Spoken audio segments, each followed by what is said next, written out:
that represents life. In life, when things don't go as planned, we need to adjust and change what we are doing. The same is true in boxing. The success of a person in his work or in school does not define what kind of person he is. It is how he rebounds from failure that defines what kind of person he is. Neither is a failure defined by his record or by titles, but by how many times he picks himself up from defeat and leads himself to victory. I'd like to welcome Bobby up here to give us a eulogy on the life of Diego Corrales.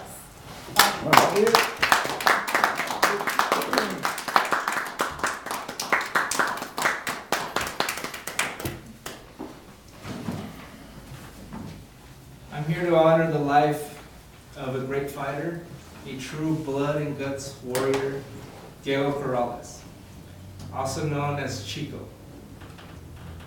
Chico was the representation of a fighter because he gave 100% every time he stepped into the ring. If you paid to watch him fight, you knew you were getting your money's worth. He may not have been the fastest or the strongest or the most athletically gifted, but he did have the biggest heart. There are many examples throughout his career that I can state of him showing determination, heart, and courage. But I will give only two. My first example will be his classic fight against Jose Luis Castillo. In the first 10 rounds, this was a back and forth fight, and it was very close. It was a great fight up to that point. But in the 10th round, it became legendary. It became boxing lore. Jose Luis Castillo hit Diego Corrales with a left hook that dropped him. He got back up and he got hit again by that same punch and he fell again. To make matters worse, he got a point taken away for spitting out his mouthpiece so he could have a couple extra seconds to recover. So in a very close fight, Diego Corrales found himself down 3 points and on the verge of being knocked out. Naturally, Castillo went for the knockout. And this is when Corrales caught him with a left hook of his own. This buckled Castillo and he reeled into the ropes. And this is when Corrales smelled blood.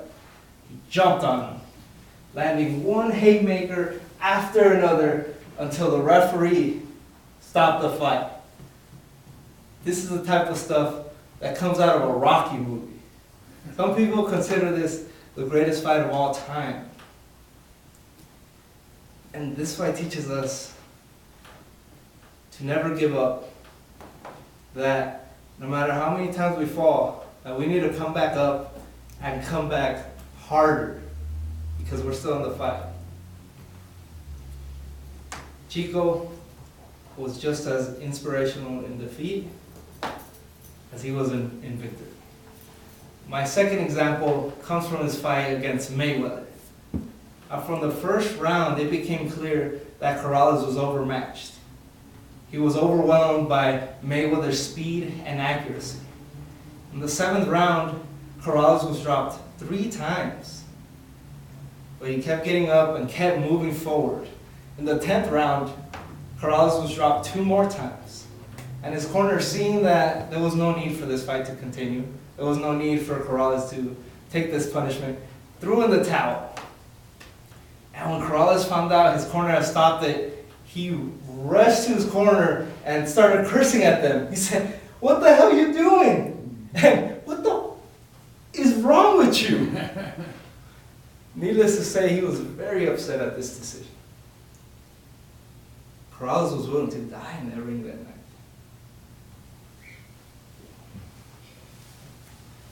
On May 7th, 2007, Diego Corrales' life came to an end in a tragic motorcycle accident. I don't think that's the way he wanted to go out. I think he would have liked to go out in the ring. I think he would have considered that an honor. Chico's life was an inspiration to all of us to never give up, no matter how many times we fall, and to keep coming forward and to do everything with 100% effort. Well, Chico, you're in a better place now. A place where you won't get cut or bruised. A place where you won't have to take any more punishment. And a place where you can finally get some rest. May you rest in peace, champ. You will be missed.